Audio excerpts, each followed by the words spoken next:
This is Infection, the survival podcast, recorded live on Tuesday, August 16th, 2016, episode 83.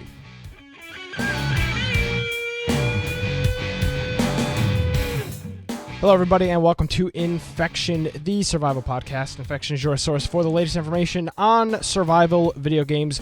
We bring you the latest news, reviews, updates, and more each and every week. My name is Nick Craig. At Nicholas M. Craig is my Twitter. InfectionPodcast.com is the website. And if you're on gab.ai, you can follow me at Nick.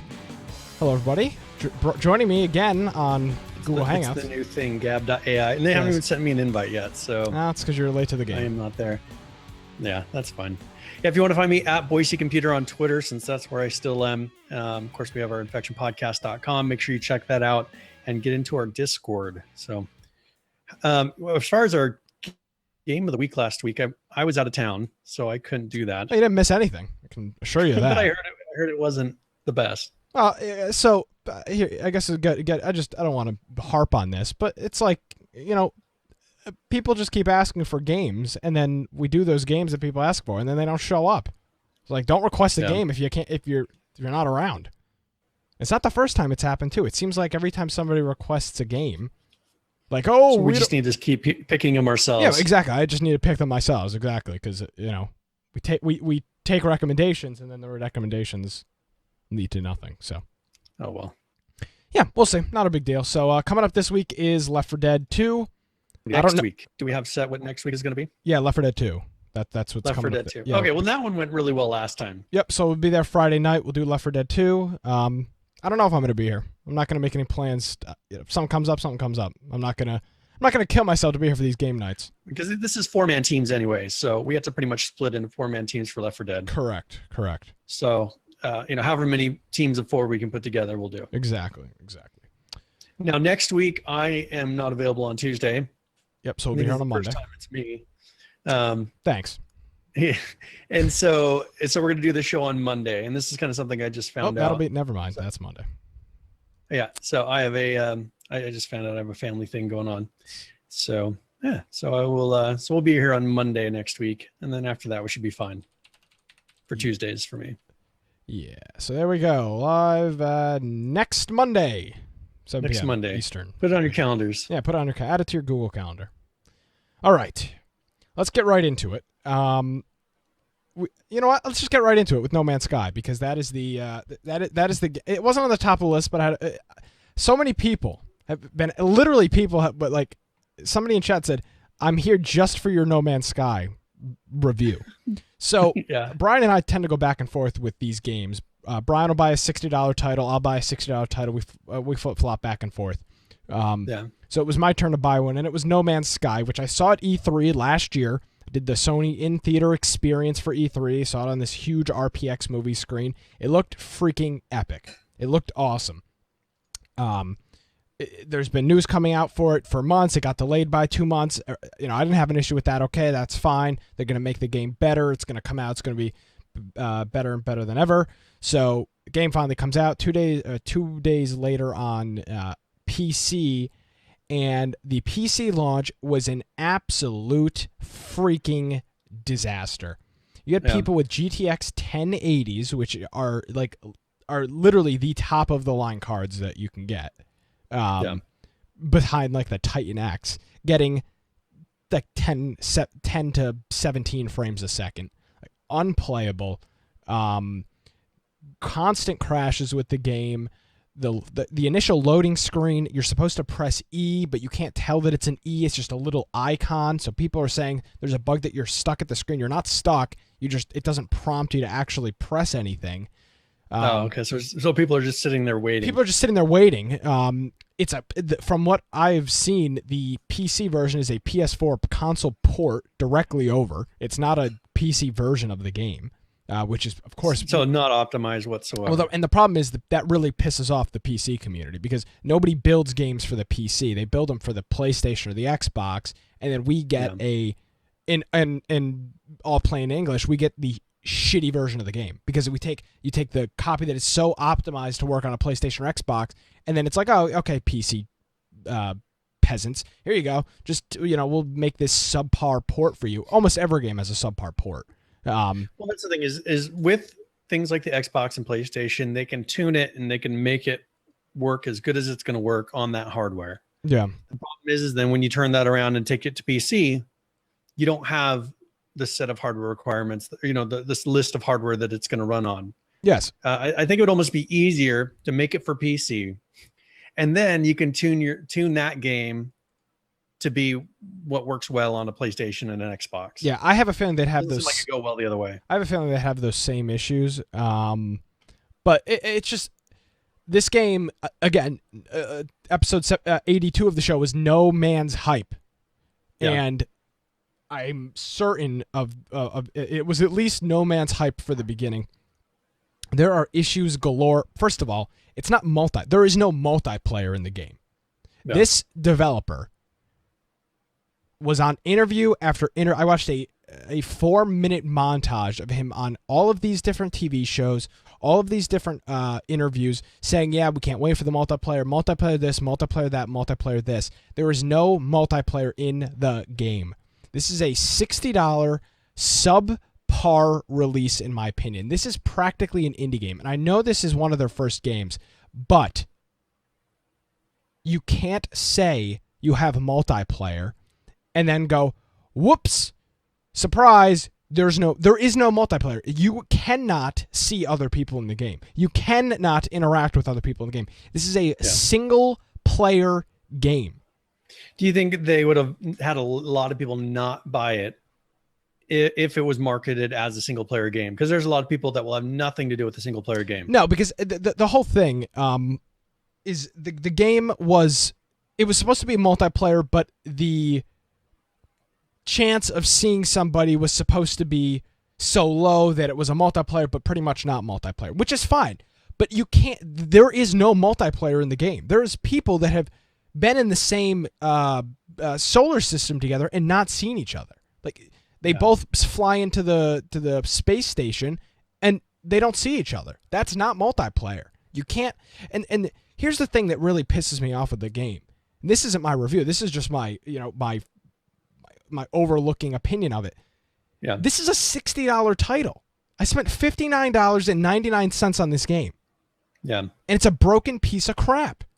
I was getting a stuttery 17 to 25 frames a second originally.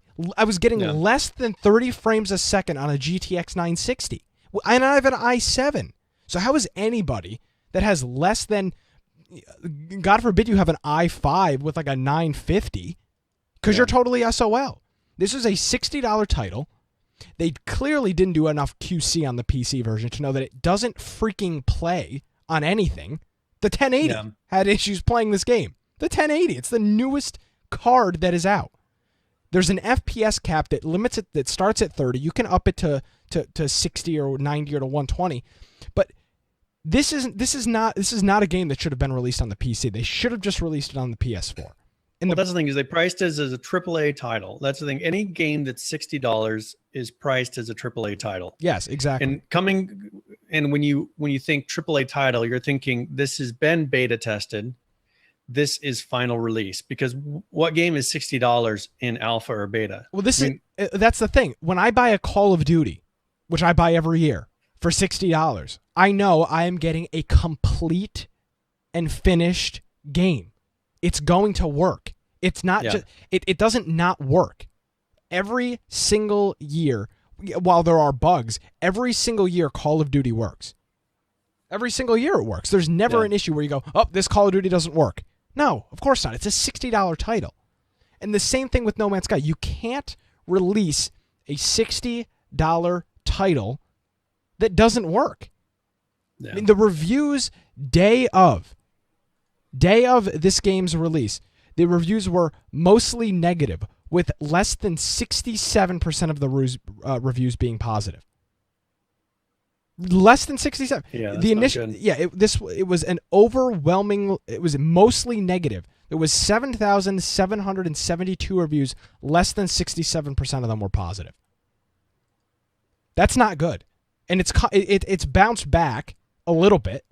I believe it's scattered now or something. I don't remember what they call what they call neutral or something like that. It's come back more to the middle. Yeah. But I and this is before gameplay, by the way. I went all this stuff. It's currently mixed with 40,000 reviews. 57 of the reviews are positive.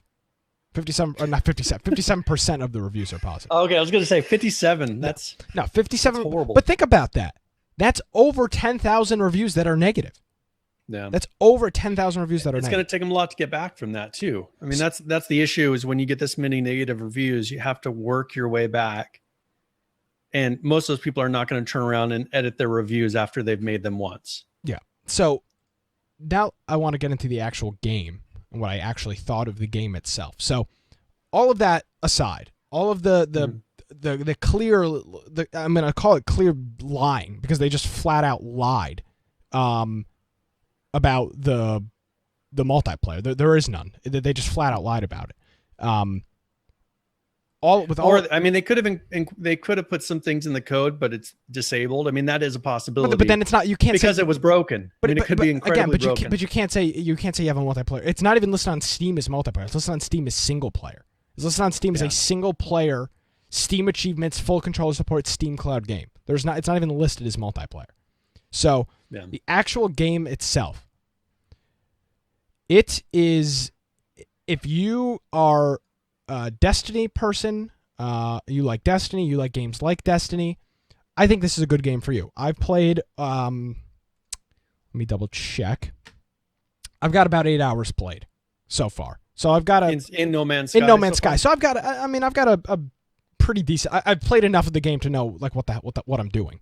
Where I believe my review is somewhat honest. The game itself is a lot of fun.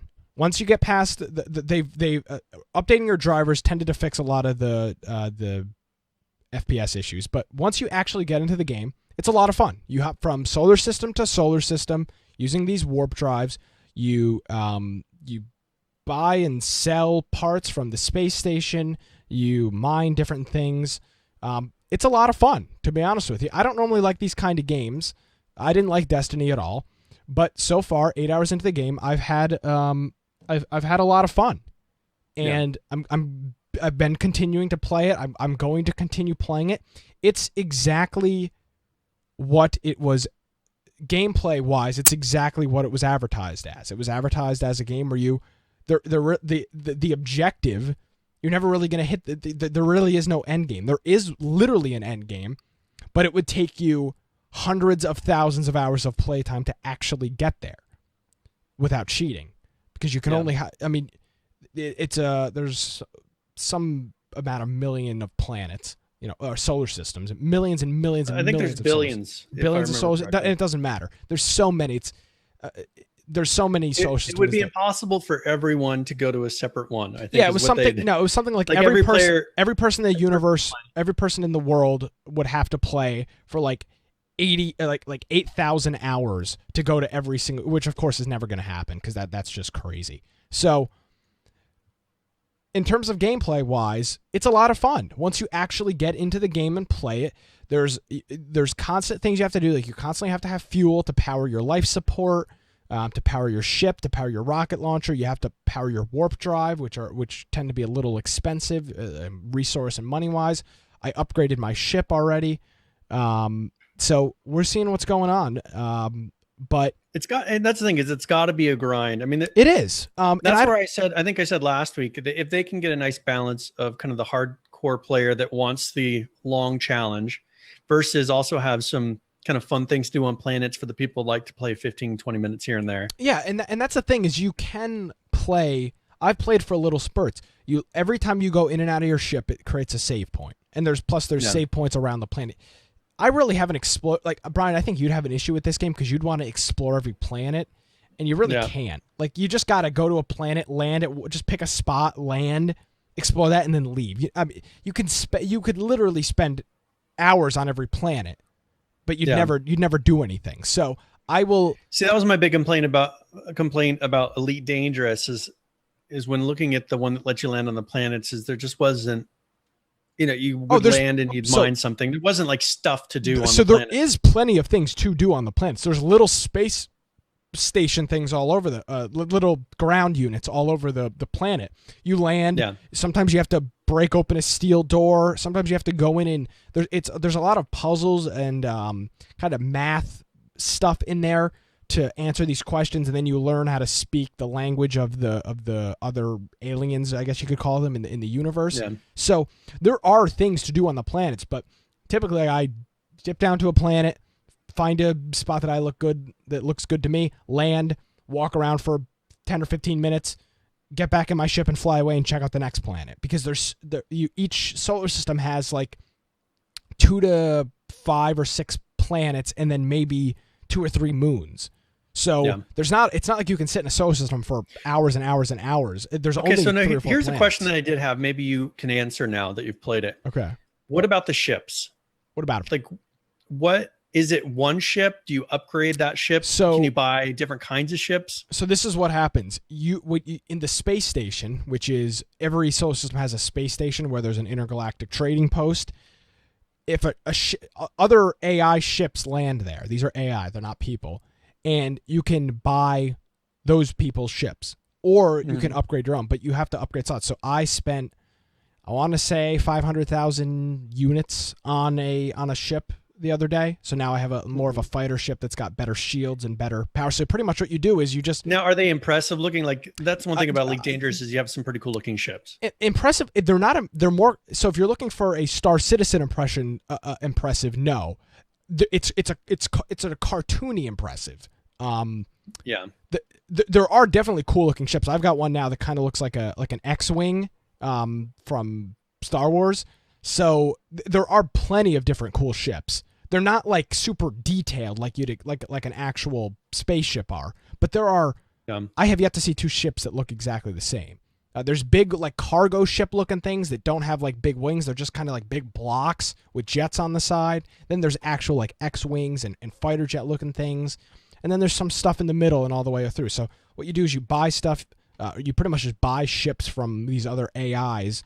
And that's kind of your upgrade process for ships. You find and unlock updates for your tool, your multi-tool, and your guns that you have, which you can do. So there's lots of different things that you can do. But it's definitely a grind. And this is something where I think they're going to have to just keep putting updates, because that's one thing that happened with, like, for Elite Dangerous, since it's such close of a game.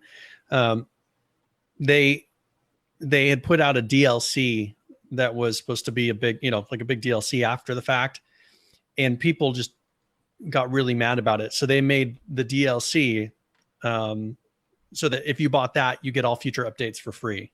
Like all future DLCs are pretty much what are those things? A season pass. Yeah. So it pretty much had made the game a season pass, but they put in, planet landings and all those things. And they're doing more for really getting into the ship upgrades. But with that game, you can group up with people, have them be on your ship. I think is either an upgrade coming out, or it is already, to where you can actually have people on your ship fighting with you and taking positions in the ship, or you can have them be your wingman, to where they can fly with you and you can go do PvP against other people. For some people, like, that's what's going to drive them in this game. And if they don't have online play where you're actually able to fight other people and it's all just, let's go search for resources, I just see the hype dying down like in a month.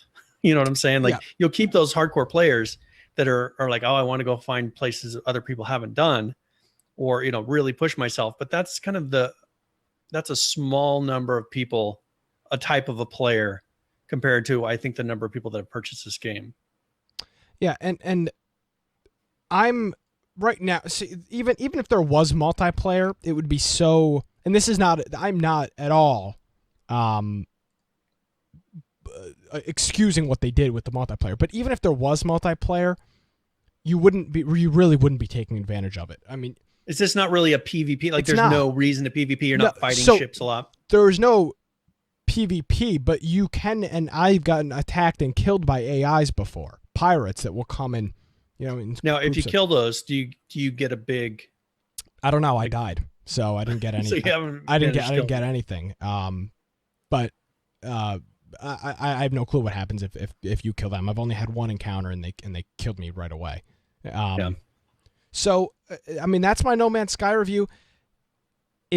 If you were expecting like an MMO, then I don't think you obviously read about the game at all, because I see a lot of people that are complaining that thought this was going to be some type of MMO, and it was never advertised. Yeah, me and my 10 friends bought this, and we can't find each other. Yeah, if you bought it like that, then I have no mercy for you because you're an idiot. You never read what the game was never supposed to be an MMO. It was supposed to be a game with essentially billions of planets that you could possibly stumble. Exactly, it's an exploration game. You could possibly stumble upon somebody else. So all I'm going to say is, if you like an exploration game, if you like a game like Destiny, this might be a game for you. So you could check it out. I would. I'm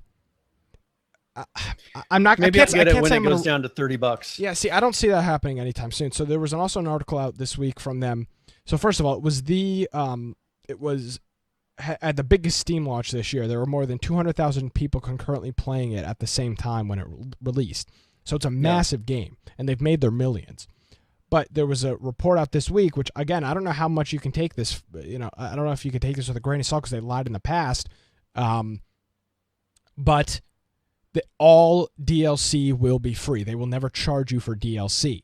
So that would really kind of make this World of Warcraft did charge for DLC, but World of Warcraft did massive updates to the game as well that completely changed how the game and they charge you $15 a month. Exactly. So I see this kind of being a World of Warcraft style in terms of the DLC. It's not going to be like DLC, oh, hey, we added 20 new planets. It's going to be like a DLC like, hey, now you can do this whole new thing in the game. Like kind of like a Fallout DLC where it adds a completely new element to the game. Because there are things that they could add, in my opinion. There's going to be more of a crafting system. There's going to be a base building system at some point. I believe some of the rumors are. So, there you go. That was my own idea. I formed that myself. And I'm going to... as your friend screaming in chat, that was me. Yeah. Give me credit. So it's fine. So that's No Man's Sky. It's a $60 title. Doesn't have multiplayer. Again, I didn't buy it for the multiplayer. I think I had said this is a game where they really need to. I don't remember. I think we were typing back and forth in Discord about this, but I said they really need to have you start out on your own planet. Like that would be a DLC. Is you start out on your own planet. Well, you do. And but I mean, you own that planet. You can build a base on that. Well, planet. You can. Oh, is that how it is? So you literally start with the crashed ship on a planet that you have to repair. But you don't have a base on that planet. No.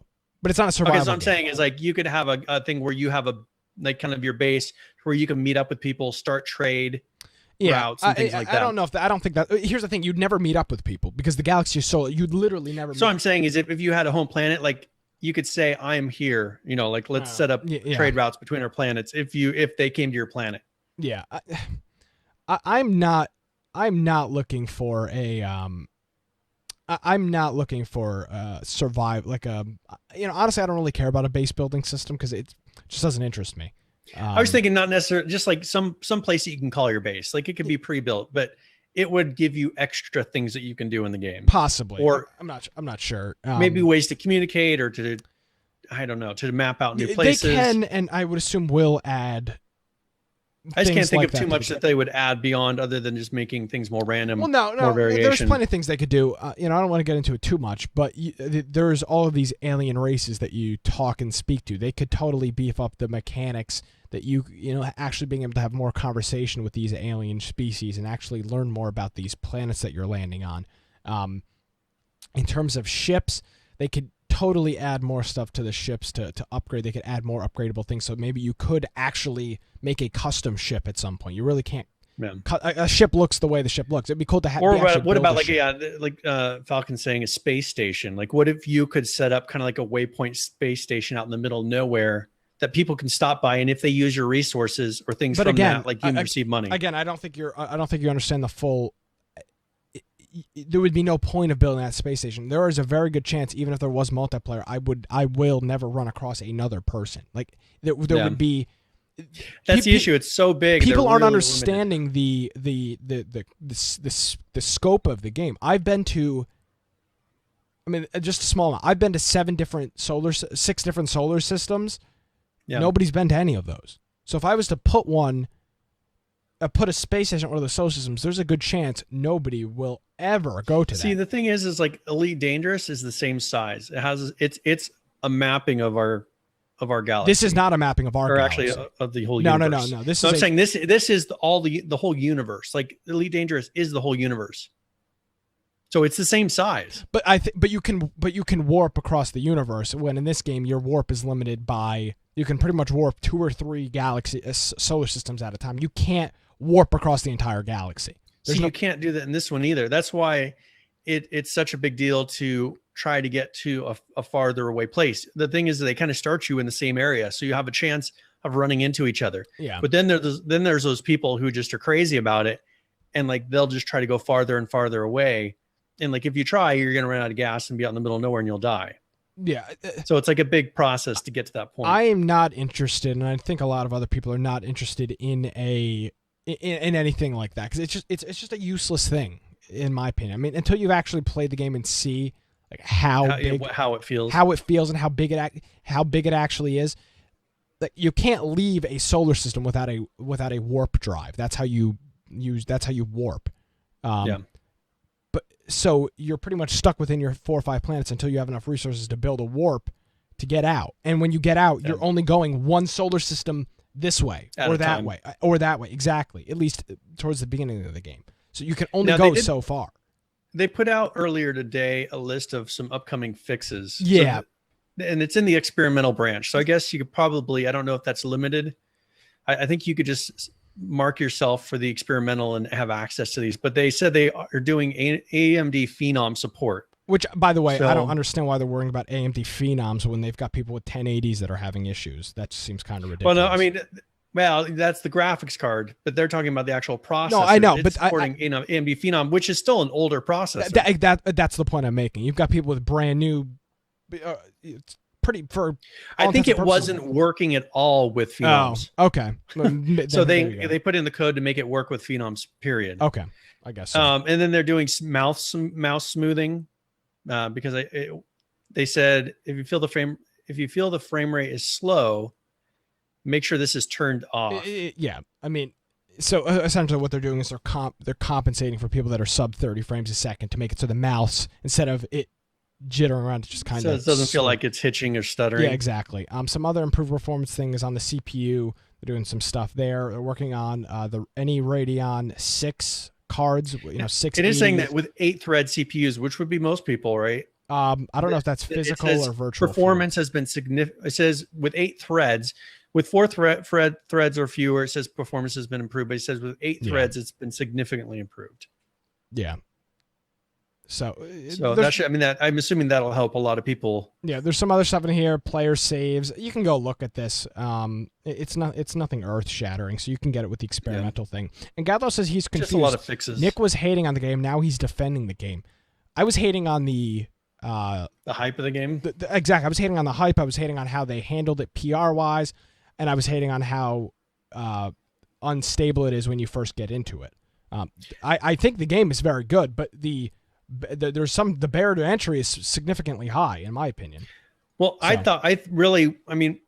my biggest being critical could be that they really should have kind of pulled back some of the expectation. Like, I think they were going off of look at what people love this game. They're marking it as like the equivalent of a AAA game when it's not, when they knew it wasn't. And rather than reining in people's expectations of this game, they really just were like, oh, this is great. Look how many people are going to buy this game. And they let everybody assume everything about the game. Yeah. Well, now release day comes and people are like, okay, we're getting a real, and if they would have sold the game that they actually had, right, marketed as that, people would be perfectly happy with the game. They would have made less sales, but you wouldn't have a lot of people complaining about, oh, it doesn't do this or it feels like this. Like, market the game you have. If you're not a AAA title, I mean, what is there, 12 people making the game? I think it's a 15-man team. Yeah, something 15-man like that. team. It's a pretty small team compared to, some major AAA titles having 1,000+ people. Yep. I mean, there is a big difference there, don't but again, make yourself look like you're equivalent to a 1,000-man team. But again, a lot of this falls down on public perception. I can't blame Hello Games for people literally saying this was going to be the greatest game to ever come out. They had a. I mean, you're not going to say, "Oh no, it's not going to be the greatest game." Well, that's but the you just thing. need to say, "Well, here's what's in the game." Well, and that's Here's the thing, and that's why I was critical of them. But again, they didn't come out here and say, "Hey, you guys ready for the next best game? This is going to be the best game ever released." That was never part of their PR. Yeah, they never promised. They just had a really kick-ass trailer, and they said that they were going to have some really good features, which most of the features they have. But you know, I don't know. Critical of the game's launch, critical of how they handled it PR-wise. Game itself is good. Is it $60 good? I'm not sure. I'm going to leave that up to you. But you know, I'm playing the game, and don't read the Steam reviews because people in these Steam reviews are morons. This guy's got 30 minutes played, and he's leaving a review. You can't leave a review of a game that you've played 30 minutes of? That's ridiculous. So that's my opinion. If it's worth anything to you, but you know, you got to decide. Who knows? It could be this. It could be a waste of $60, or it could be one of the best $60 investments I've ever made. I have no clue what's going to happen. So.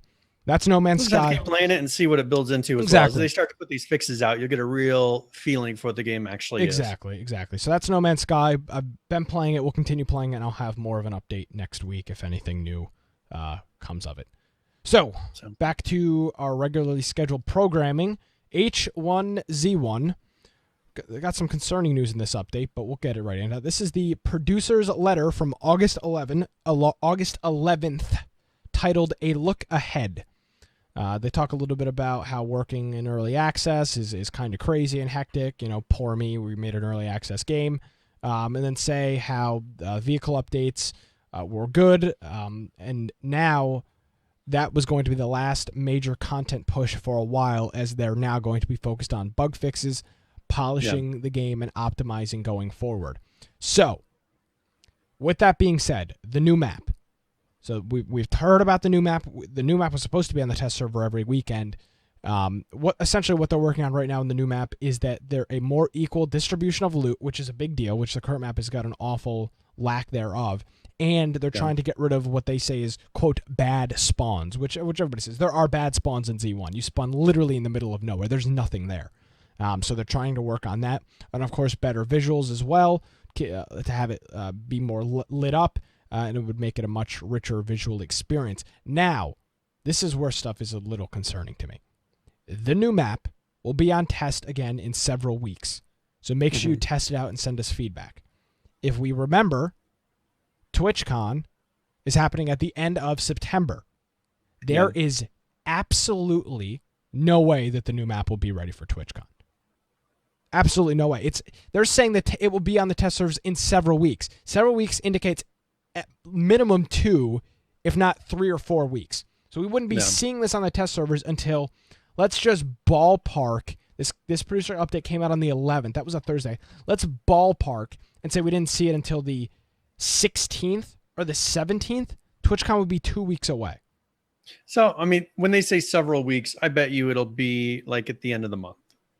You know what I'm saying? Like, I don't think so. I honestly don't think so. I mean, let's say they've got a huge list of several. Things they're like, I don't know. Several is a bad word. Let's say they have a big list of things that they were like, okay, we got to fix all these things. So it's going to take them several weeks to fix those issues, and they're going to come back, and I'm assuming they're hoping that it's going to be pretty polished at that point. Yeah. So I mean, they probably have a list of here's bugs in the map, here's things that are not right. You talk about spawn points, things like that. I mean, that's going to be their big push before this happens. And what if they just totally open up the map then from then on out? I mean, because this has been something where they've only been releasing it on weekends here and there. What if they're putting out a big push and then they're going to have it out, and then pushing updates each week? I don't see how this game could possibly be ready for the end of September. By the way, it can't just be ready that weekend. These players need to play on the map extensively to learn the map and not look like fools just running all over the place with like chickens with their head cut off. So they need the streamers and the people competing need to have this map at least 3 weeks beforehand. Because don't you think it'd be kind of fun to have them play it fresh though? Like, no, because it would be really knows. I mean, here's the thing: they're trying to produce a show. Nobody wants to watch a show where the play. It's going to be like watching a football game where they just throw a bunch of people that don't know what the hell football is into it. It would be awful. They need the streamers need to have a lot of experience with this map. They're going to look like idiots sitting on the main stage at TwitchCon, not knowing what they're doing. So now, what if secretly they have this map on the private server that they have access to that they've been practicing on? Yeah, again, I don't know. There's so many bugs from when we played it. Know. Who knows? Again, I don't see how this map can be ready for TwitchCon. It's been on the test server once. It's been on the test server once since they released it. Since they put in all the loot spawns and everything. No, well, it was on there the first time. There were no loot spawns. After they fixed that once. It's been on there one weekend. How is this going to be ready? It's August 16th.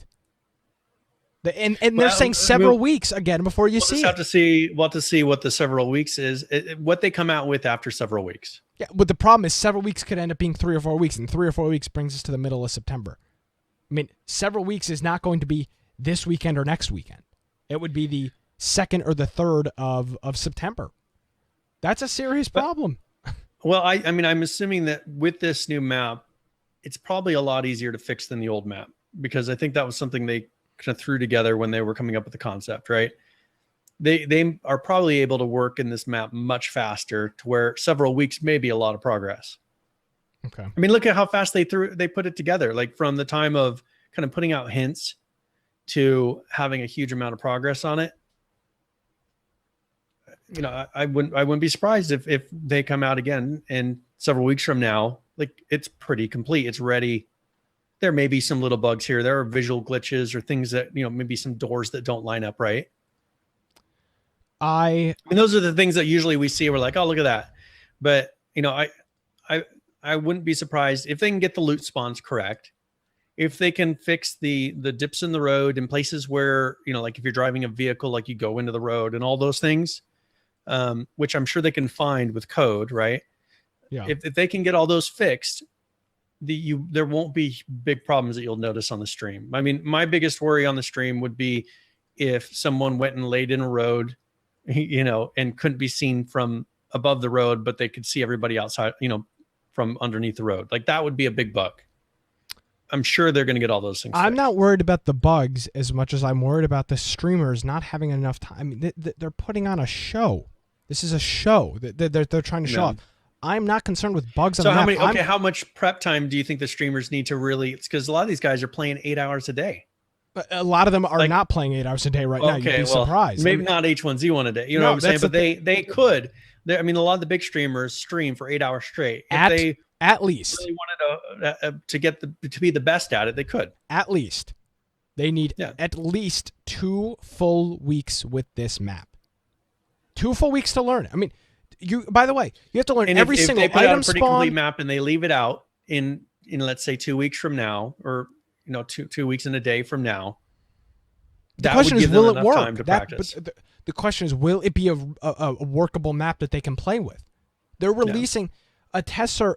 This is a test server map. The first time they released a test server the test server, it didn't even have gun spawns. I mean, every single spawn point needs to be in the game.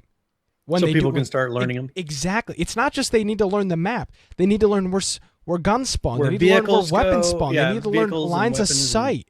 I mean, we've had a year to learn that you can go up on this building and see across the roof of another building and onto the ground. Yeah, 2 full weeks, PHVCK. 2 full weeks. You can't learn an entire map, lines of sight, buildings. You're not going to learn that in you need at least 2 weeks to learn that. You can have an idea. 3 days would not be enough. To learn an entire map. Say, I know the town's over here. Yeah, exactly. It's enough to say exactly. Yeah, enough to say I know this road is over here. They need enough time to. Again, they're putting on the show against the best other people in the game. These are all pros. Other people in the game. They're not always the best. Yeah, so they need obviously enough time to learn the entire thing, the map, the terrain, the buildings, the spawn points, and the vehicle spawns. I think you need 2 weeks to do that. So and I feel I'm sure they'll give them 2 weeks because you said it. What is it? The end of September?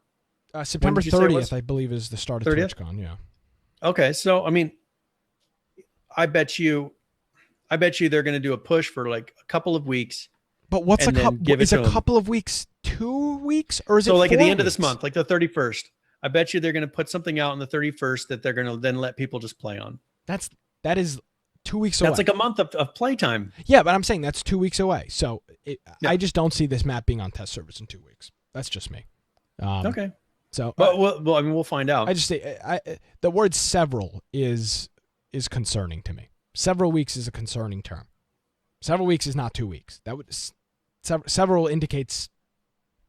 I would. Cycles McHurt says that they should put some No Man's Sky tech in there and make every single map different. Yeah, there you go. Exactly. And no one will have any clue what's going on. So instead of the new map, well, not instead of the new map. In addition to the new map, we're also going to have a new UI.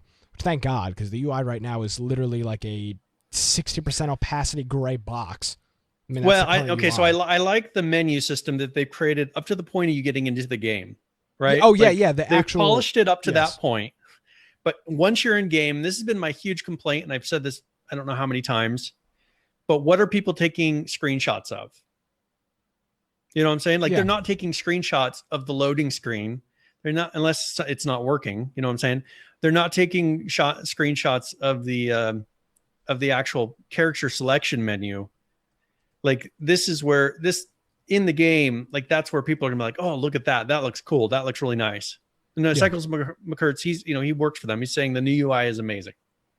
So it'll be interesting to see, because that's one area that they haven't touched much, other than they've added a few boxes. Let's say there's new inventory places you can put things. A lot of the issue, Brian, and you've even hinted at this, if you like, there's one thing that would be awesome that would be fixed if you could favorite your skins, because right now you've got a list of skins. 78 red trucker hats, 43 t-shirts. It'd be nice. Sort.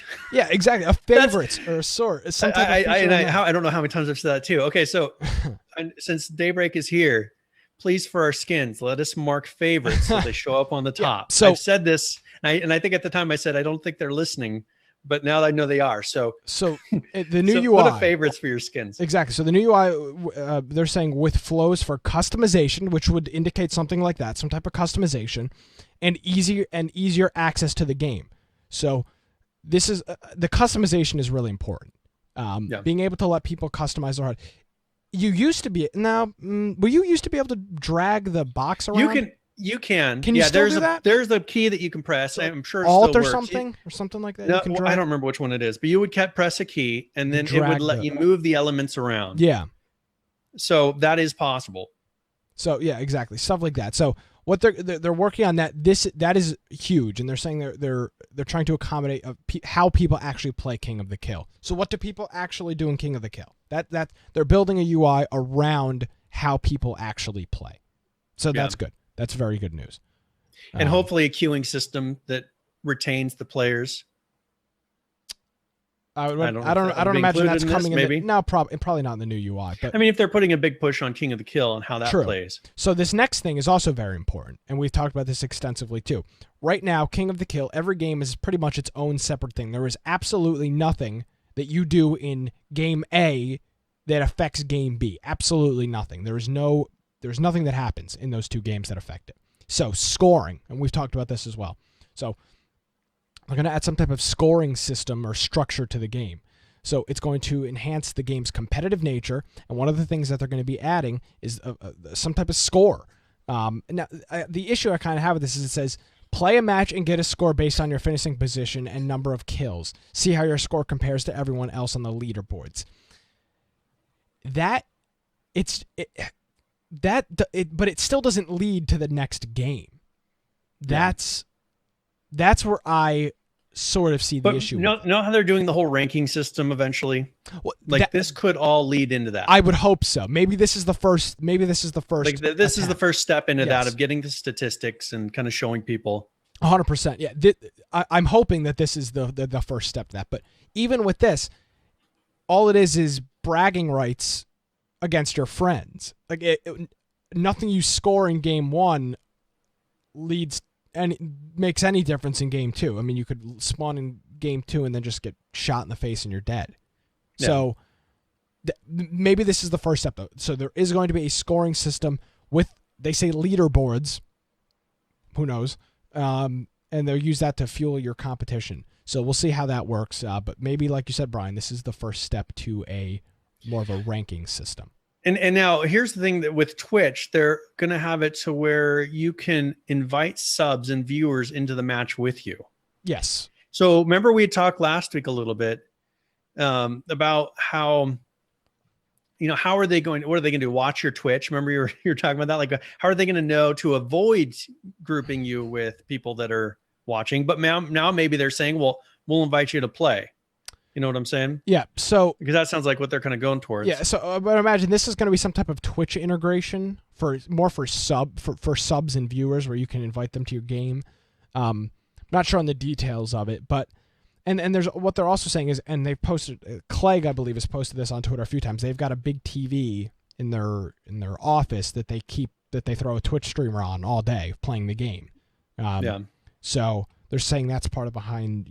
That's kind of the motivation. Yeah, exactly. Part of the motivation for it. They're always looking at people playing this game. So, and also what it'll allow you to do. One thing I was going to mention, like if you look at like Dr. Disrespect, like he became almost overnight a big H1Z1 streamer. Yeah. I mean, if you look at how he does it, he's got full switching software. He's a scenes, like he's made it into just a ridiculous event. But, just showing that, you don't have to be one of these really famous streamers to make it. Like if you look at what he did, he just went into it with a lot of quality. It's all crazy and ridiculous. But he went into it with quality, and he pretty much became a pretty big streamer overnight. And the next thing on here is that, and for viewers, you can discover new and rising H1Z1 Twitch stars by filtering through various streamers based on game stats and activity. So what this indicates is, it says game stats and activity. So if you're maybe getting a good score from the last system that we're talking about, higher score, even though you may not be a popular streamer, if you're good at the game, people will want to watch you. The issue on Twitch right now is, Brian or I can fire up a live stream, but I suck at the game. So why would honestly, why would what do they can filter it by most deaths? Well, but there's stuff like that, like quickest deaths. Like I don't want to watch you die. I don't act like I'm good at I suck at H1Z1. I'm not good. So for me streaming, somebody's going to click on that and go, I don't want to watch this guy die. I don't want to spend the entire. So you could have a small streamer that is very, very good. Yeah, because there's some streamers that are really good, but they just don't have the audience yet. Exactly. So there's that would be cool, so that people won't have to watch me and they can watch somebody that's presumably better. Better at the game, yeah. Yeah, exactly. I mean, it's no secret. I suck at H1Z1. It's not I don't spend enough time playing it. So, but this, you could have somebody that literally starts streaming day one, but turns out they're a god at this game. Yeah. And there you go. So that's cool stuff coming from this producer letter. Now, we also had a producer's, not a producer's update, a regular game update. This is a server maintenance. Server maintenance and update from August 11th as well. So the new features, there is a set of unique zombies that have been seen roaming the area. Those zombies now hold the secrets to the new set of powerful weapons. This is the stuff we talked about. Weapons they'll have modifications on them that make them different than the stock. Kind of like a slow effect, and I think there was a couple different ones. Just different effects on the weapons, exactly. So all that stuff is in there. Now, this next thing, which we talked about extensively, was that now when you are killed by a zombie, you will turn into a zombie with all of the gear you had. So, and they've had a slight variation of this. I mean, I remember them rolling out something a long time ago that was similar to this, but it didn't have all the loot. They turned it off. I mean, because didn't have all the loot. You wouldn't crawl out of the ground or anything. Exactly. So now you actually crawl out of the ground and you've got all the there loot with your bag. Yeah, well, exactly. It's going to have all your loot. So that's in there. There's some quality of life changes as well in regards to the respawn grid system. So now, because this was something they were talking about, how there was some bad spawns, and then with a new map, that's how it's going to be. I'm sure this has to do with the new map. Exactly. So there's currently a 9 grid diameter There's a 9 grid diameter around your corpse. So when you die, if you look at the map, it's broken down 1 through 9, A through. So you can't. It says you cannot respawn. You're no longer able to respawn within an area around where you died. What's the current? So this map? is a 9 grid diameter. It's 1 through 9 and then A through J. But I'm wondering if they're breaking down like one. No. They're saying so if you die in B5, you cannot spawn in A5, A4, B4, C4, C5, C6. So they're going to make you run B6. a little while. Well, not a little while, but if you die in this point, there are initially 3, 6, 7, 8, 9, 10 points around you that you can't spawn because they all touch that box. Yeah. Now, one thing, they also said they're enabling chat. So text chat. Yes, text chat. Because we've had voice chat. So now they're going to have a text bar that you can sit there and type to people, which for me would be a lot better because there were so many people that had horrible mics. Or no mics at all. Didn't know how to speak English or were playing music. Like you could turn off that. And if someone can't hear, you don't have to rely on the microphone. You could just type, "Hey, are you there?" Exactly. So I think that'll be good. Really good for Just Survive. Exactly. So they made following changes to base building. So limited base building rules. So this is on those servers that have limited base building, meaning they can't build it every single place. Yep. You can now build bases on the villas. Campfires can now be placed anywhere. Flares can now be placed anywhere, and they added a limited base building to the Krakow server. So another thing they did is they improved server performance to reduce lag on high pop and zombie intensive servers. So they figured out a way to do that. I know they've been testing adding more zombies places, and you never know what that's going to do to your performance. And they said more parallelization of core game and graphic systems for better performance on multi-core CPUs. So you'll have to see what that does for your frames. That. So and then there's some vehicle stuff in here as well. We talked about this already. Vehicle shouldn't be as likely to flip now. Handling has been increased. Police car's the fastest. Off-roader has got the best handling. The pickup truck is the toughest. We've talked about almost all of this stuff, except for the coming soon. So this is features on the test server that will not be pushed live during this update, but we want these features to have more time to bake in before they release them. So zombies can now damage base structures. That's very interesting. So zombies, if you're inside of I would imagine that if you're inside of a base, the zombies will actually attack your foundation, attack your front gate, attack your walls.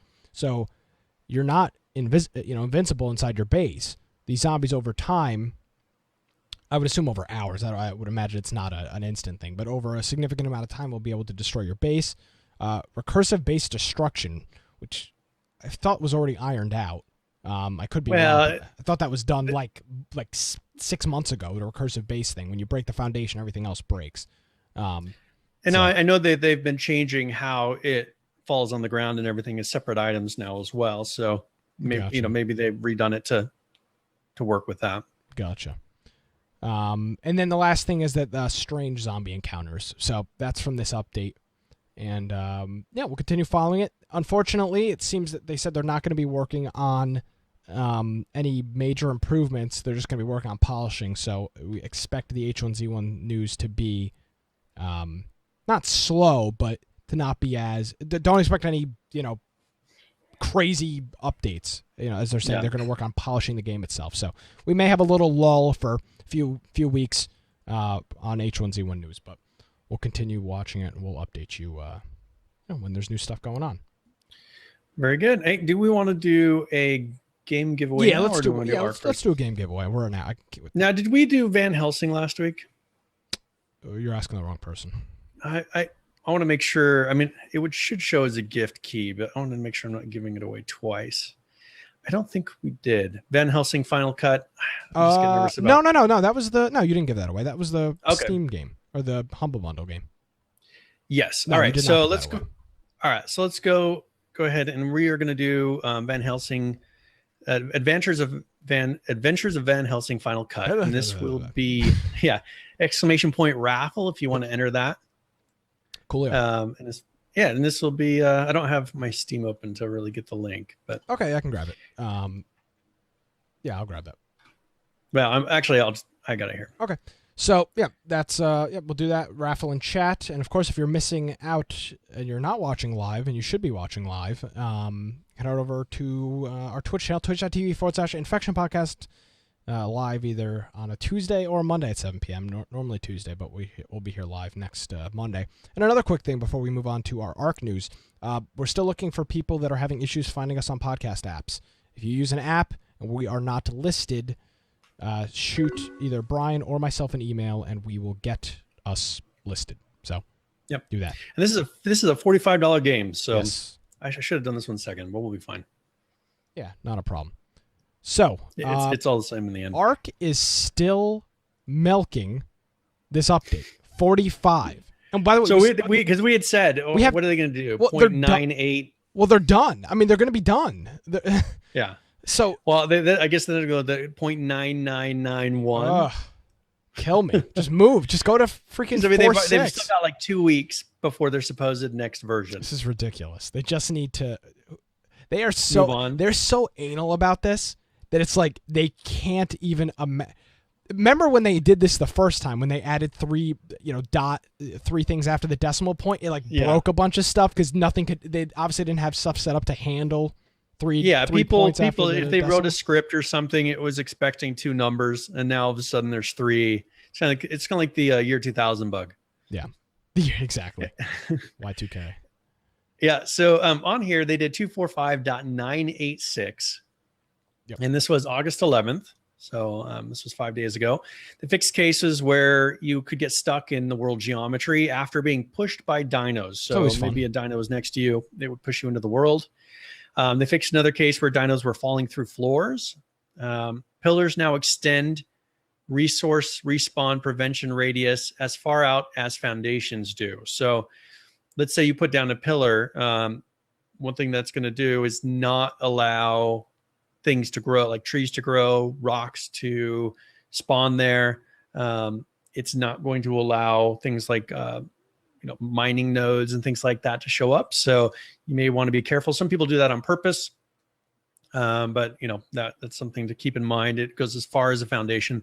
They added a new option to the server code. So only decay unsnapped core structures. So this is if people have a lot of like pillars and foundation spam around the servers, you can make it so that those things will decay and go away eventually. So they're enabling auto on the main server. So on August 22nd, they're going to be enabling the auto destruction of any decayed or demolishable PvE structures on all official servers. So anything that's been sitting there and not being used will start to disappear, probably because they have so much stuff built up on those servers now. Because those official servers have been running for at least 6 months to a year, right? They've been running since the game came out. Since day one, the servers have been running. Now, another thing they did on the 14th, so this was 2 days ago, this is 245.987. They updated Primitive Plus, so they fixed a number of issues with that. Cool. And this, of course, requires a server update to do that because it is a part of the main game now. And then they made another change. It says, which will decay it's pretty much the same thing as last time. So I don't know. They entered the new server option again because I think that's the exact same command. And then it says now all official PvE servers will have the auto destroy structures, automatically demolish old structures. So they're really just trying to clean those things up. Seems like that was kind of repetitive from the last one. And then 245.988, kind of the same thing. They fixed an issue with that command, the fix decay unsnapped core structures. It was affecting tree platforms. So I think that was making it so that those tree platforms would collapse, and then all their stuff would instantly disappear. Of course, so great feature. Yeah, it's how it's supposed to be. So that's 245.988, and I think that's the latest one. It is. So we're up to date. We'll see if they get to how soon they get to .999. Yeah, and then they'll just add another decimal point and break everything again. Yeah, now all the people's scripts won't work anymore. Yeah, exactly. Now, I did want to mention what they fixed in Primitive Plus, since it is a core part of it. Yes. I have a list in here. It's a big list of things, but they hadn't really touched Primitive Plus since they released it as the official. Yeah, so I'm not going to read it all, but it is a gigantic list of fixes that they've done. I mean, you don't know where to start. There was improper icons and just things that were named incorrectly, textures that were incorrect. So they had a lot of little fixes that they just kind of went through and did one big cleanup for this. And this is going to be, I don't think it's released yet. So this is the to be announced, should be out pretty soon, but this is the rolling list of updates that they have put together for 1.1. Cool. So keep an eye on that. And so I mean, that's pretty much ARK for the week. And we still have people playing on ours. About 2 still people. Really long reload times. So Crazy. Like when you load in that first time, it takes forever. So keep that in mind. Frankly, it's kind of ridiculous at this point. Like, yeah, come on, Yeah, they definitely need to get that. And maybe I'm hoping that maybe this patch for Primitive Plus, or I don't know, because I'm not sure if it's Primitive Plus doing it or if it's the center that's doing it. I would imagine it's more of the center. Yeah. Primitive Plus is really just adding a few items. It's not like it's the new center is a brand new map. Center's a huge map. So yeah. I'm assuming they're going to have to do a lot of tuning on the center. So now this is interesting. Hold on. Before we move, Falcon Watch just said, I think a lot more people would play without the load time. Here's the thing. Yeah, because it takes at least 10 minutes to load in. And I wonder if you're like, if you only have half an hour, like, oh, I gotta run to class in half an hour. Yeah. What game? 15 minutes played. I want to open a game and play a game for 25 minutes. Probably not going to pick ARK because I know it's going to take me 20 minutes. It could take you 15 minutes to get in. Yeah. So I don't know. That's interesting. And then, okay, so Falcon is saying that it is Primitive Plus because the center part loads fast. Oh, you're right. It does show what's loading. So yeah, that's interesting. Who knows? So yeah, we'll see. I'm hoping with this patch that they'll speed that up. Yeah. So all right. And as far as 7 Days to Die, I kind of wanted to talk about. There's not really a big update to it, but this is not for PC. So keep in mind, this is for console, but they're putting out another skin pack for that. So they've been putting out skins for The Walking Dead. So you can play as the Walking Dead characters in 7 Days to Die. And who's making the PC or the console version of this game? Telltale, I believe, who made the Walking Dead video game. They're making these skins. Yeah, so they're making these skins for it. And I don't know if or when it's going to come to PC because I haven't heard anything about them, and I don't know why they wouldn't. Like, unless it's a licensing thing. I would imagine it's a licensing thing because Telltale's producing it, and Telltale produced the Walking Dead console games. That's got to be. But they also did the PC games. I just don't know why they wouldn't bother putting these on PC as well. It's got to be a licensing thing with Telltale. That's the only logical explanation to this. Because I mean, it would be very little work if they're close enough builds to each other. It would be practically no work. Because they're the same models. So I'm assuming it's got to be a licensing issue, or else they would have done it. Which makes sense. They've got the license for the PC. Or maybe it's something, to where with 7 Days to Die, they don't consider it final enough. Maybe once it's out of alpha, possibly, maybe they'll sell the skins like they are with the Xbox. I mean, they're selling them on Xbox, and it's still alpha. Yeah, it's got to be licensing. That makes the most sense. Yeah, as it being licensing. And then as far as Rust, do you want to do our giveaway? Oh, do we want to do the game giveaway? Yeah, let's do that. All right, so let's go ahead and figure out who won. So it says I won, so we're going to re-roll that. Wonderful. Because I typed in the X. Okay, here we go. All right, so McGrogan has won. Congratulations. I will send you a key. Awesome. Actually, I'll send you a link, and so that'll be from Infection Podcast. Check your from spam. Their Twitch. Yep. Check your spam. It seems like they like to put things there. So yeah. All right. So this is the Rust Dev Blog number 122. So the headline update on here is CPU performance hidden players. While there was this is saying that this was quite an endeavor. So they kept saying is the question this developer kept asking himself is why is the FPS great when I join the server when no one is in it, and as soon as I join a populated server my FPS tanks down to 30. My assumption has been that lots of people meant lots of buildings, and that meant more stuff to render, thus low frame rates. I was wrong. Check it out. So what he's saying is all of so they made a bunch of, let's see, let me show this image so you can actually see it while I'm reading it. So there's a bunch of black marks on this map here, and he's saying that those are other players. They are either alive or sleeping. Hacks. So they are thinking and rendering, scanning. They're doing a whole bunch of unnecessary garbage to your computer. So even if somebody is sleeping, because Rust, you stay logged in. Yeah, your character is persistent. Character is persistent. So it's loading. Somebody could be sleeping inside their base. You may be nowhere near them, and it's loading in the player, the skin, all that other stuff. So that was the issue. So he's saying that this has led to very significant performance improvements. And for most players I've talked to, the average improvement seems to be between 20 and 30% on the CPU, which is a big deal. Yeah, because he went from 55 to 74 frames per second just doing that. Yes. So that's and then after this is the after result. It's not loading in all of the useless. It's not loading in all the useless information. So now this is the relevant system. So this is something that we've been hearing a lot about with all these different games. But this is the relevant system to where if you can't see that object, why do you need to know about that object, right? Exactly. That is the whole thing. I mean, it's a good way for blocking, people that are trying to no clip and to see into bases, or use hacks to be able to see if the server doesn't send that person the information. They're not going to be able to use a hack to try to see things they shouldn't be able to see. And this developer sums it up perfectly. It said, these players are doing a whole bunch of unnecessary garbage to my computer, even though I can't see nor interact with them. Exactly. You can't. Brian is all the way across the world from me. I can't possibly interact or even see Brian. Loading in that player data does nothing, but it's using more cycles on my CPU because it's more data that the computer has to process. So that's a 20 to 30% improvement on a game. And this is Unity, so I don't know if they just weren't taking advantage of everything, or maybe really Unity isn't. I mean, because that's one thing. If you do, I mean, we saw with Miscreated that that engine just could not. Well, it wasn't meant built in. They had to code it in. Yeah, it wasn't meant.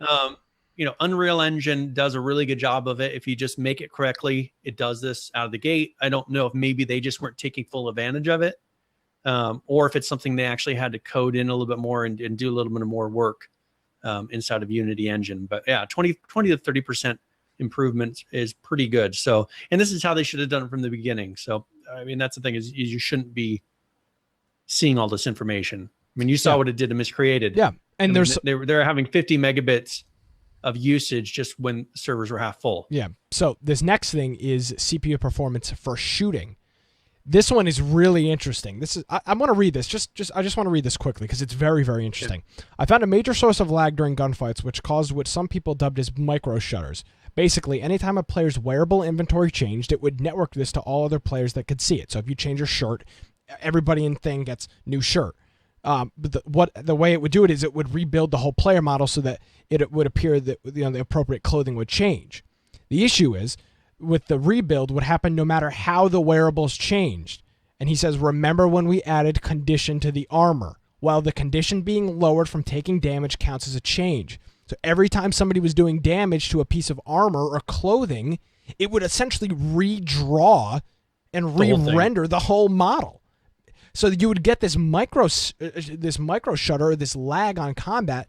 If you're shooting at me and somebody else is shooting at somebody else, if there's three people losing armor health at the same time, it is redoing all three of those people's player models at the same time. So it would cause a huge issue with lag, and it's stuff like that like they don't think of. They're like, oh, of course we wanted to redraw the model because they want the piece of clothing to update. But when you have it redo that with health, and the health changes by 1%, like with this patch, like they were just like, we're gonna tackle performance. Yeah, this is me sitting in the office all weekend, like we just got to figure this out. Yeah, just let's look at all the stats. Like what is causing this happening? Exactly. I'm sure being a developer, this has got to be very, very frustrating. Not knowing what the cause is, and then you realize, okay, this is actually the cause. So that's shooting. Some other performance updates with visible player. These are a little more complex. These are a little. So this more one, he actually goes in and kind of shows you.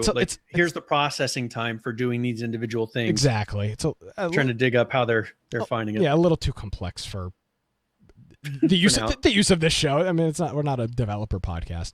So the double barrel shotgun buff. So they've increased the damage from the multiplier from So 0.75. double barrel shotgun. Yeah, from 0.75 to 1.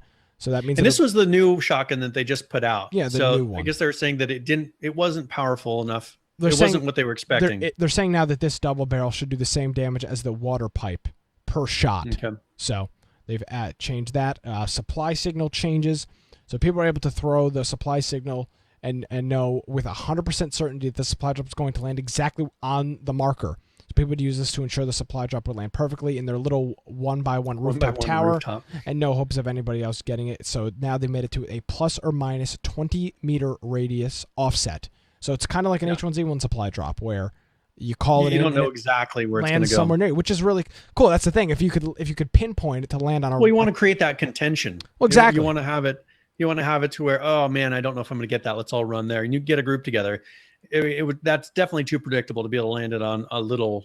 Literally a 1x1 rooftop tower, yep. So that nobody else can possibly get to it. So we'll figure that out. And then they said they've been working on the supply drop loot tables. So they've cleared out all the garbage from the supply drops. Yep. So no more apples or torches. It says ammo is the worst thing that you can get from them now. So it's going to be ammo and above. Okay. So cool. Yeah. And then they're working on the lighthouse as far as remodeling that. Military tunnels is something they've been working on. Server weapon verification. I'm assuming this is just making sure that the right weapon fired the right thing. I think it's something like that. So what they're saying is that for projectile weapons that usually meant for at some point later that X fired invalid projectiles missing ID message was logged. So they're saying that they're doing something to try to fix that. I don't know. I think what they're doing is making sure that people aren't like sending their own things like, oh, I'm using a pistol to shoot a shotgun shell. You know what I'm saying? Oh, I see what you're saying. They're actually verifying server side that the ammo being shot is the ammo being shot. That a hacker's not saying, all right, here's a magic bullet that's going to kill somebody every time. Yeah, exactly. That makes sense. Some code lock interaction, beacon view, model updates. Just a typical Rust update blog. So they put a concept in for some armor. I want to show this. This is cool. This is bone armor. This is kind of cool. This is kind of like mummy-ish kind of looking, but it's just some bones and some raw hide making this different armor. So, and if you click the thing below it, you can actually do an interactive move around and look at it. Oh, my browser, I guess, doesn't support WebGL. No. I mean, Google Chrome. So maybe let me load up Edge real quick, and we'll load it up. See, I'm in Chrome and it's working, so I don't know. That's weird. But that's a cool feature. I think I have it disabled. Yeah, my bad. Oh, okay. Whatever. Oh, well, I can't do anything. That sucks. So the same thing they do it with one of their weapons as well, kind of showing the detail of the LR300 assault rifle. I'd love to show you it shooting, but unable to do so. Yeah. So there you go. That's Rust. Yep. So, and then, by the way, this is a much bigger update. Go look at this devblog 122. There's a lot of they're doing a graphics overhaul, so they kind of show some screenshots of that. Yeah, a lot of cool stuff. So we'll have the list. It's devblog 122, as you said. If you're super interested, you can check it out. All right. So, also here is Unturned. We always talk about that because it's a free game that probably it's good for your kids too. If you're like, I don't want to buy you a game, go play this. It's a good survival game, really low resources to use it. But they added some new objects to this. So this is 3.15.13.0 update. So they added new hair and beard styles. They added some new landmarks. And they just went through and added a number of things, did a number of fixes, and improved the spawn table tool to allow editing, things like that. So this is just a fix. This came out on the 12th. So go check it out if you don't already have it. And this is, of course, free to play. It's Unturned. It is a survival game that has kind of a Minecraft type of a feel as far as the resolution of the game. Well, worse than Minecraft, I think. I don't know. It's a super blocky feel, which is cool. It works for the game, especially being a free to play kind of. It all kind of comes together. There's a lot of depth for what it is. Yeah, you can do crazy amount of depth. Exactly. So go check that out. Now, Fallout 4, I just wanted to put a little bit of a teaser out there. This is the upcoming Nuka World. Okay. And there's been a bit of, I don't know if do you want to play the video? It's a minute 42. You can play with audio. There's talking. Okay. Yeah. Have you watched it? Is it a good video? Yes. Okay. Yep. Then, oh, sorry, I wasn't expecting that. All right, here is Nuka World official trailer. Here we go.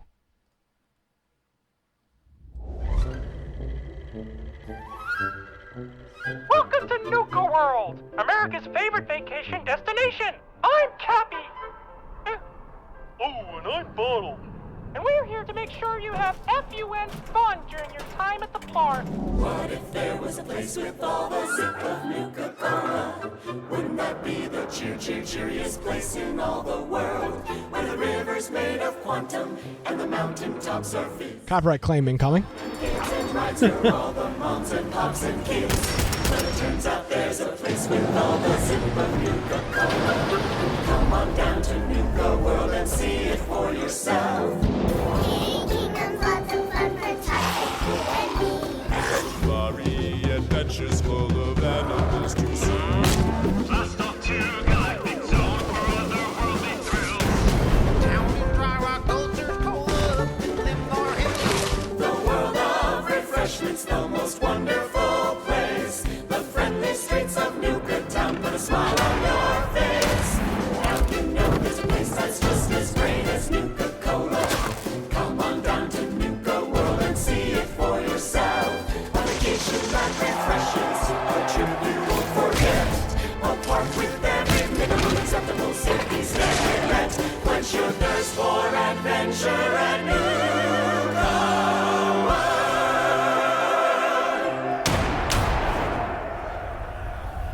Well, thanks for that, Brian. You said there All was right, so talking. Well, yeah, I mean, it was a song. I good figured the people that are listening, they can enjoy the little Nuka Cola song. Whatever. I wanted to dig in this a little bit. This Oh, is sure. actually Yeah, their give us some biggest- details besides this song. besides the song and all the random clips. Yeah. So this is the biggest DLC that they'll do on it. It's like 3-point-something gigabytes big. So there's a bunch of new, because people were looking at it and it's like, oh, it's an amusement park, but it's actually bigger than, that was at Lost Coast Far. I'm trying to remember what they called that one, or Far Harbor, I think it is. It's bigger than that one, which was a pretty big expansion. And so this one's going to have new park things that you can build, and it's pretty much a park that has been overrun by bandits. So it'll be really interesting because they've been really tight-lipped about this as far as beyond what that park is. I don't know if maybe the park is just huge as far as all the assets, and that's why it's 3 gigabytes, or if there's a decent amount of exploration to do in there. But I'm looking forward to that one. I've actually played Fallout 4 for a while this week. I saw you were playing it this week. Yeah, so I kind of been getting back into the story and kind of getting on track so that I actually care what happens. Gotcha. Because that's the thing, is I was playing it so little here and there that I was like, I have no idea where I'm at. And yeah, that's the thing. one thing that drives me crazy, that I understand it's Fallout, and and there's people that will say you can't say that, but I wish that their quest system, like, it seemed like it's kind of broken as far as you're supposed to go here. Like, it doesn't always show like a little square saying here's where your objective is. Like, I have to go into the map and then come back out a couple times and then it'll show up. It's really strange. Huh. So A bug. yeah. So I wish, if they did that, it seemed like it'd be a lot easier to kind of go around the world and go from quest to quest. But I'm used to WoW, so it's where you can put plugins they'll have a big green arrow on your screen. You that can says throw a go here. plug-in. I mean, I'm sure there's an add-on that'll do it. That's why I'm sure they've got something. I'm sure so, somebody's got that. Now, I did mess with the mod system. You know how they implemented the mod system? But like a pretty advanced mod system. It's seamless. That was their whole thing, and it's, by the way, seamless on console and console and PC. It's a full on seamless. Now, if system. you load mods, it does disable your achievements. Yeah, So that makes keep sense. that in mind, because mods will do all kinds of things for you. It's not just changing how it looks; it'll actually change the carry weights, the whatever it is. It'll change weapons. So they don't put any limits on those. So just remember, if you're going for achievements, don't put any mods on there. But they have it built in to where now you're just like, oh, I want to install this mods. It does a little reload screen, and now you have that mod loaded. Cool. That's awesome. So it does a very good job. So yeah, that's Nuka World. It's going to come out in a couple weeks. So keep your eye out for that if you're playing Fallout 4. Now, We Happy Few put out a pretty big update this week. This is your game. You bought this. I'm letting you do the Yes. the reviews on it. So what's going on? All right. So now they did one where they called it the community balance. And let me pull up because they actually removed my announcement. Are you getting the same error? No. I got it. I got both links Okay. open. Can you send me or post the link in chat? Because my Can't. Steam is not letting me connect to the Steam page. I'm actually getting a Steam error, which is kind of strange. Oh, I'm getting it too. I guess I'll read it then because I have it loaded. Okay. So Don't refresh that page. This is the community balance update. This is the main branch. Let's see. So what they're saying is that they did a bunch of updates. And what they're saying is that they recommend you start a new game to avoid potential save game incompatibility issues. So they've obviously changed enough because this is a generated world. Yeah, exactly. Remember, And so they change enough. Exactly. They It change will enough, break. it'll break it. So that's what they're recommending, which is fine because there really is no story that you've gotten into yet. So There's a limited amount of story, like Exactly. at the very beginning, so you're not really missing out on anything so in or addition, losing progress. exactly. In addition, they want to draw your specific attention to two things. The survival needs rebalancing. It is intended to bring down the difficulty to what it's like going to be the medium difficulty setting. For those who would like a more difficult survival, this will return in a future update when we implement difficulty settings. So they're taking the whole game difficulty and bringing it down to a medium, which is how most And then games they'll be start. putting like a low, medium, high. Exactly, at later some on. point in a So I guess patch. the game was so super hard to play that it just wasn't working like that. So they're bringing that back down to a medium, which I think for most people can handle. And then the second thing here is that there's a well-known issue where some map markers will not have description text when you hover over them. So something that, Brian, you're talking about Fallout 4, I guess was an issue in here too. They've implemented a more reliable map marker system to solve issues raised by you guys. But while our level designers have worked very hard to re-implement all the descriptions, some have not made it in yet. So some should be there. If they're not all there, of course, not No Man's Sky, geez. We have a few has a Trello. No Man's Sky in the game On the brain, yeah. So much. I'm having so much fun playing No Man's Sky. They have a Trello where you can go, and if there's even after this update, if there's still one that doesn't pop up, let them know of that.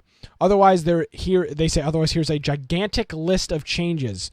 There's 1,000 things on here. I'll just cover the first few core game / balance things. So, needs and timescale rebalancing. Change the timescale to 48 from 72. That means there's a 30 minutes per day instead of 20.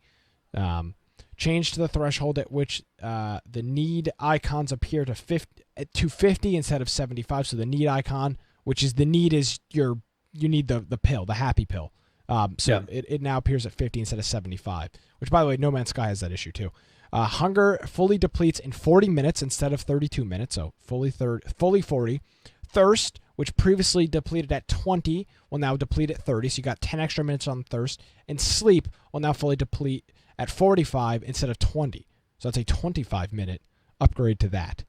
So that's some stuff there. And then the last thing here is that they changed sleep hours required to fully restore fatigue to 12 hours instead of 8. So now it'll take 12 hours to fully restore fatigue, or to, I guess, get rid of the fatigue.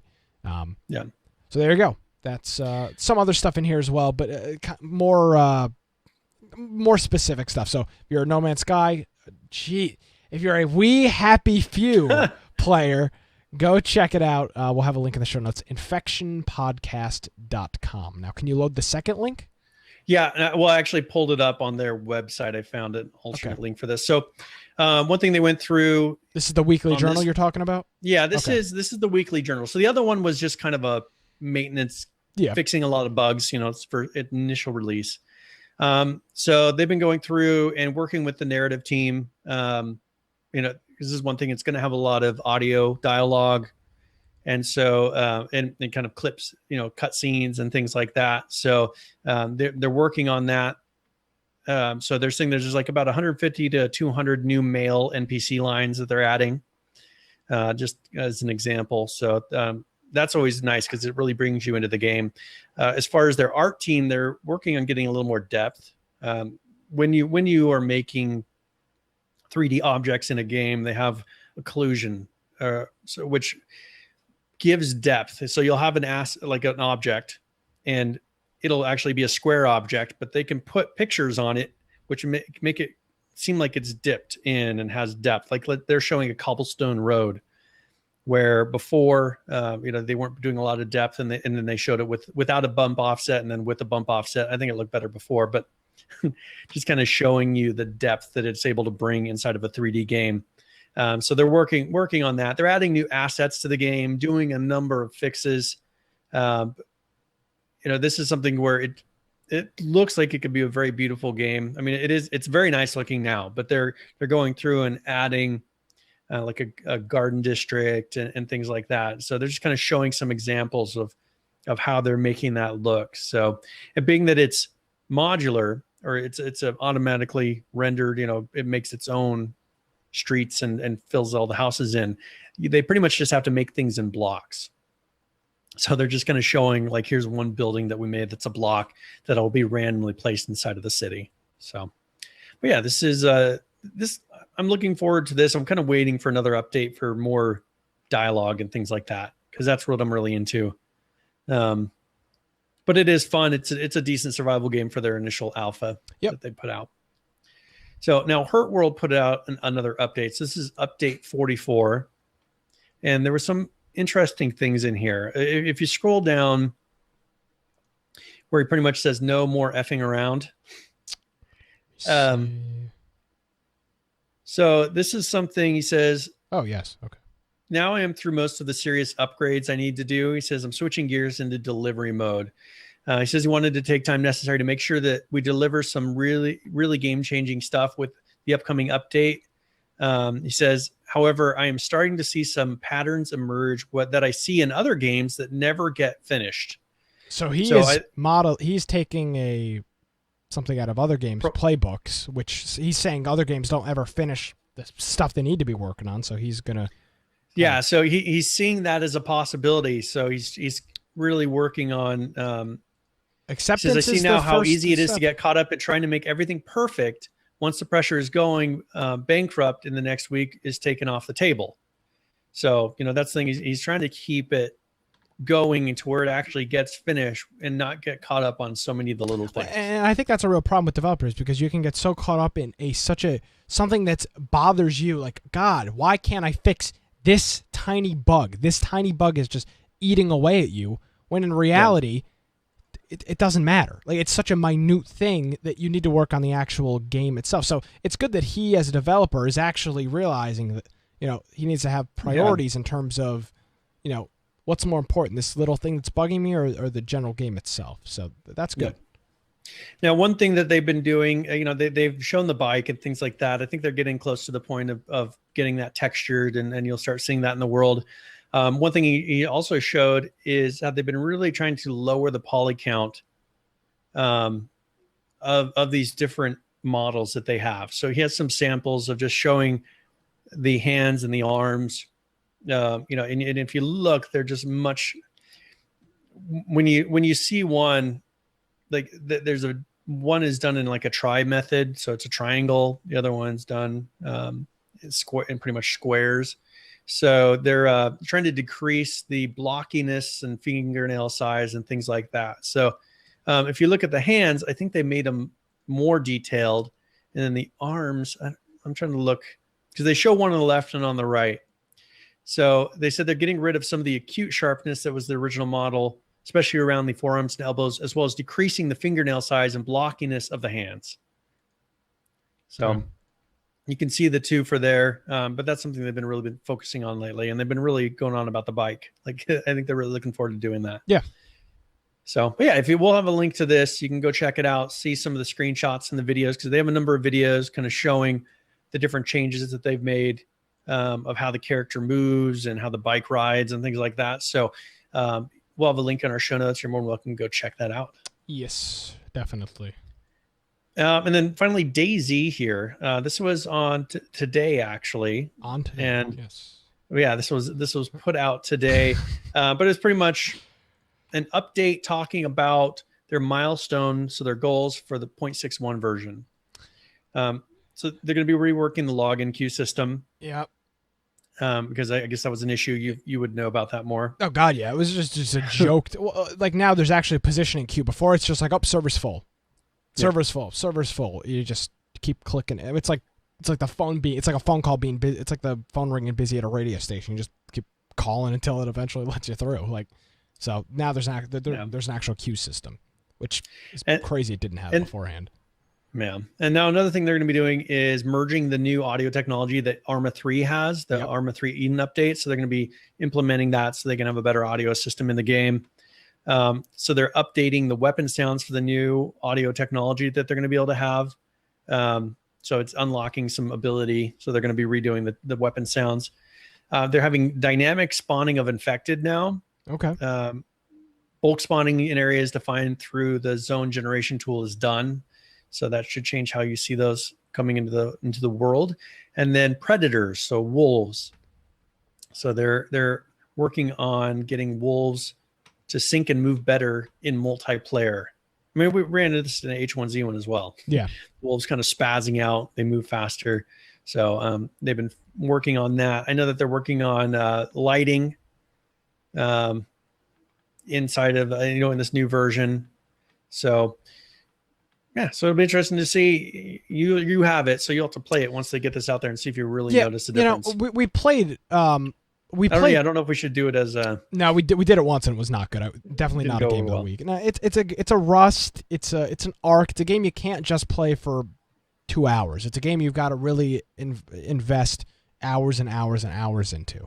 So you can play it, but it just for me it doesn't make sense to do it in such a small amount of time, which is unfortunately, the game days only typically last about 2 hours. So, and now this is the upcoming 0.61. So if you log in right now, you will not see these changes. No, you need to download the experimental build. Yep. And so if you're wanting to see this, log into experimental, but they will be rolling this out. I'm thinking fairly soon to the stables. Well, they've been working on it. Yeah, they've been working on it for a while. And the game has been the numbers in the game have been going up and up and up. Well, and right now there's Gamescom. So Gamescom is kind of pulling a number of their employees. Gotcha. For that. So they're not getting as much done this week as they normally would. So gotcha. We'll see if that kind of pushes it off for another week. Cool. So, all right. So do we want to do another let's announce it and then we'll run into current players and then we'll be on our way. All right. So for this one, we'll do Spelunky. I don't know if you've ever heard of that game. Yeah, I've heard of Spelunky.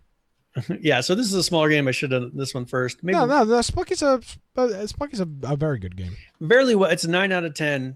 So it's a very positive rating. It's a $15 title. Yeah. So it's a $15 title. So I guess we'll be happy with Spelunky today. Yeah. So I always, if they have, it's a 90 out of 100 Metacritic, since I know you love Metacritic so much. No, it's IGN, the one I only get my reviews from. Okay. And nice try. Let's see. That didn't update. Hold on a second here. Some of my images did not update yet. Gotta love using a network drive as a. There we go. Okay, here we go. So here is current players. This is H1Z1 combined, Just Survive, and King of the Kill. Currently playing at 12,431. The 24-hour peak for these games, 15,733. And the 7-day peak, 18,968.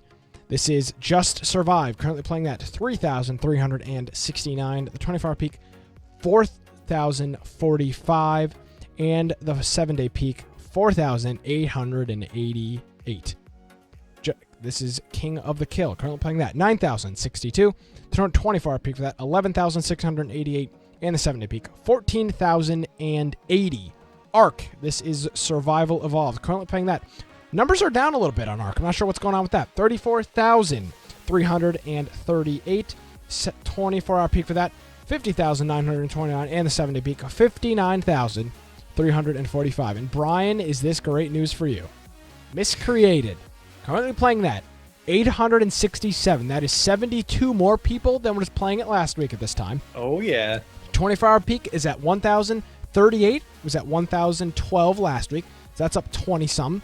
And then the 7-day peak is at 1,242. That number's a little low. But we'll take it for Miscreated. So that is that's not King of the Hill. That is Games of the Week. There's our updates for the current games that we're following. So current players. There we go. Very good. Cool stuff coming. Yeah. And I'm really, by the way, still cannot believe that Miscreated is still pulling almost 1,000 people, concurrently at any time. It's pretty significant, man. I'll tell you, because that game was from going to like I'm trying to remember the lowest number that we saw. 27. It was unbelievably low. It was like under 100 more than once.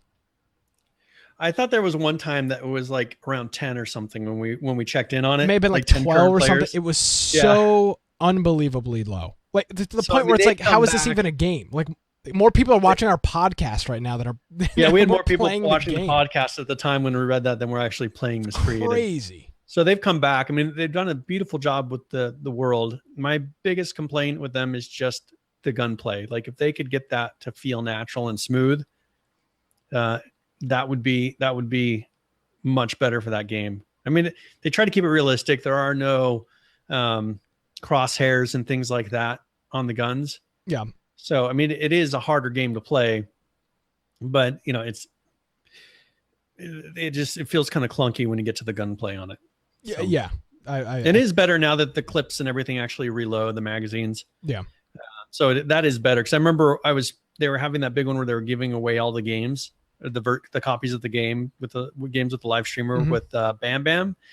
And I went to go kill him because I haven't played it enough. Like I couldn't get the stupid gun to reload and he came and killed me, even though he was right in front of me and I was shooting at him.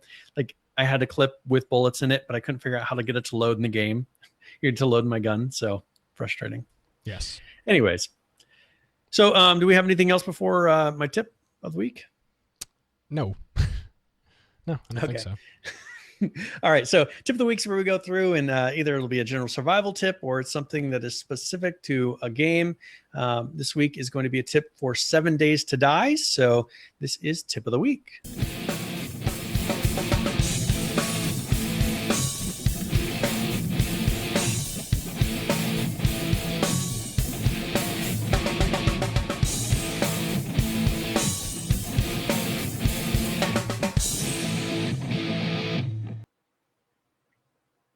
Now, Nisco's asking if that was a stream sniping confession. No, that was not. He was actually asking for people that were watching to try to kill him. So wait, what's the stream sniping confession? With me shooting at Bam Bam while he was live streaming, he actually asked us to come and try to kill him. So that was part of the live stream. So really? Do not accuse me of stream sniping. I was only doing what I was asked. Okay. All right. So in 7 Days to Die, you'll pick up a lot of different items, and you'll be like, do I need this item? And there's a lot of little details to that game. So if you check out, like as you're going around and picking up all these empty cans and glass jars and things like that, the best thing to do is to scrap them. You'll find that you can use the metal later in the game, much more than what those are worth in your inventory. So even if slightly hungry and you need some space, one thing you can do is you can eat dog food and different canned foods, cat food, and then scrap those cans because they have a lot more use. One thing, when you're in the desert, though, you'll run around and find these different cactus plants. One thing you can do is chop down the cactus plants, or there's going to be little small green type of cactus plants, green and gray cactus plants. You can actually pick those, and then you can use those as either food, and they'll help to cool you. One thing is when you're in the desert, you'll get dehydrated. So those cactus plants will actually help to hydrate you and to cool you down when you're overheating, because that's one thing that you really have to worry about when you're in the desert. So you can make the larger yucca fruits, you can actually make into a juice that's drinkable. So it makes a nice concoction that you can drink. So so this is some little tips for surviving, because I think 7 Days to Die, man, that is a fun game. We need to do that another time. I know we've done I don't know if it's game of the week, but we've gotten all the clan members together and played 7 Days to Die, we should do that another time soon. Yeah, definitely. So definitely a good game. And, we've got some one main viewer that just plays it religiously.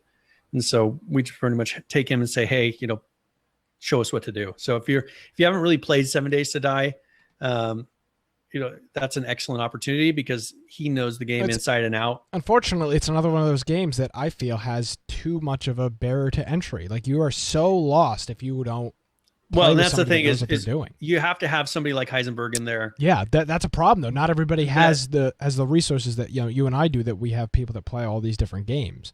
So, well, and it's an excellent. I mean, that's the thing is with him, it worked out very well.